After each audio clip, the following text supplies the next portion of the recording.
কিন্তু গণঅভ্যুত্থান পরবর্তী সময়ে আমরা আবারও দেখতে পেলাম যারা মজলুম আছে সেই মজলুমদের মধ্যে আবার কেউ জালেম হয়ে যাচ্ছে। কিন্তু শুধুমাত্র এই ফেসিবাদী আমলটাকে বুঝবার পথে দেখে আসছি এবং এটাকে মোকাবেলা করে আসছি। তো এই সময়টাতে আমরা দেখতাম এত পরিমাণ জুলুম হতো মানুষের উপরে, হচ্ছে যে বিভিন্ন দল, বিভিন্ন হচ্ছে যে পার্টির উপরে কিংবা হচ্ছে বিভিন্ন মতের ভিন্ন মতের মানুষদের উপরে যে লেভেলের নির্যাতন হতো, কিন্তু প্রত্যেকের উপর নির্যাতন হতো, কিন্তু আমরা এক মঞ্চে সবাই আসতে পারিনি। আমাদের এই যে মুসলিমদের মধ্যে যে একটা বিভক্তি সৃষ্টি করে রেখেছিল দীর্ঘদিন ধরে ফেসিবাদ, যার ফলশ্রুতিতে সেটি দীর্ঘ সময় ধরে তার শাসন ব্যবস্থা কায়েম করে রাখতে পেরেছিল। কিন্তু যখন এই ফেসিবাদ আমল যখন শেষ হলো, সেটা কিন্তু এককভাবে শেষ হয়নি।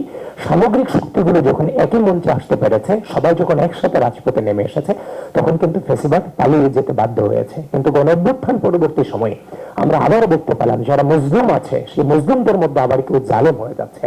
একজন আরেকজনের উপরে হয়তো বা কথা দিয়ে জুলুম করছে, অথবা তার মতবাদ প্রতিষ্ঠার মধ্য দিয়ে একজন আরেকজনের উপরে জুলুম করে যাচ্ছে, বিভিন্ন ন্যারেটিভের মধ্যে দিয়ে জুলুম করে যাচ্ছে। এই জুলুমটা কিন্তু 5 আগস্ট পরবর্তী সময়ে আছে এবং এমন ভাবেই আছে, যদি আরেকটা গণঅভ্যুত্থানের প্রয়োজন হয়, এটা হয়তো অনেক সময়ের প্রয়োজন হবে। তো দেখেন, আমরা যে জিনিসটাকে ধারণ করে রাজনীতিটা করি কিংবা বাংলাদেশটাকে দেখতে চাই, হিংসা ও প্রতিশোধ দেখে আসছি বিগত দীর্ঘ সময়টা ধরে।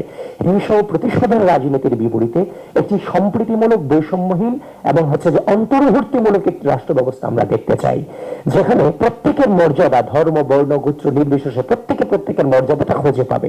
কিন্তু বিগত ফেসিবাদী আমলে বিশেষ করে ধর্মীয় স্বাধীনতাটাকে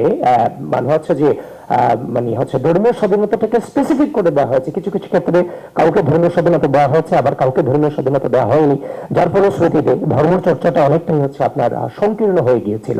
তো 5 আগস্ট পরবর্তী সময়ে যেমন ভাবে এগুলোর চর্চা কিছুটা বেড়েছে, তারই সাথে ধর্মভিত্তিক রাজনীতি করতে গিয়ে যেমন ভাবে বিভিন্নভাবে ধর্মের অপব্যাখ্যা দেওয়া হচ্ছে, এগুলো আবার সমাজের জন্য হচ্ছে যে আপনার ক্ষতির কারণ হয়ে দাঁড়াচ্ছে অনেকটা, আমরা যেটা দেখতে পাচ্ছি। ওই জিনিসটা কিছুটা বেড়েছে, যেটা কোনোভাবেই যে ধর্মের কথা বলা হচ্ছে সে ধর্ম যেটাকে জায়েজ বলে কিংবা হালাল বলে সমর্থন করে না। তো হচ্ছে যে যেটাকে বলা যায় আরেকটি রাজনৈতিক অপসংস্কৃতি এস্টাবলিশের চেষ্টা করা হচ্ছে ধর্মের নামে। সুতরাং ওই জায়গাটাতে আমাদের কাউন্সিলিং দরকার এবং আমাদের সচেতনতা দরকার, সেটি আমরা মনে করি আর কি তরুণ প্রজন্ম হিসেবে, যেন আমরা স্থিতিশীলতা বজায় রাখতে পারি, প্রত্যেকে যেন প্রত্যেকের স্বাধীনতাটা পেতে পারি এবং অপব্যাখ্যা থেকে যেন আমরা দূরে থাকি। এই জায়গাটাতে আমাদের সকলেই সমানভাবে কাজ করতে হবে।